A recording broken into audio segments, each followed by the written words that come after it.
Usaseke usalafa sikawoma sichaita singirira usafe wakaneta rugare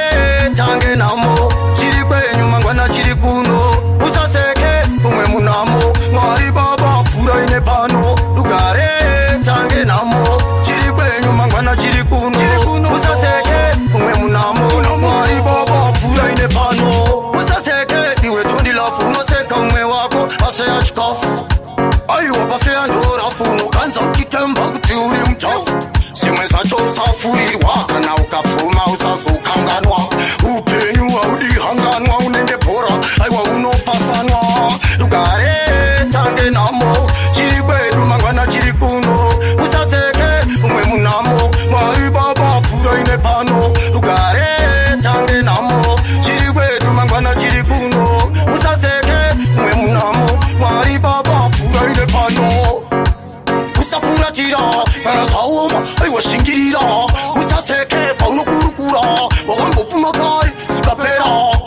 takangofanana kufu chikafa chadzokera kufu mwana pakachekwa kufu kunyangwe ukapfuma nouya rufu tange namo chiri kwenyu mangwana chiri kuno usaseke umwe munamo mwari baba pfura ine pano rugare tange namo chiri kwenyu mangwana chiri kuno usaseke umwe munamo mwari baba pfura ine pano usaseke iwe tondilafu unoseka umwe wako asheya chikafu aiwa pafeya ndorafuno kanza uchitemba kuti uri mutafu simwe zacho usafurirwa kana ukapfuma usazokanganwa upenyu haudihanganwa unenge bhora aiwa unopasanwa rugare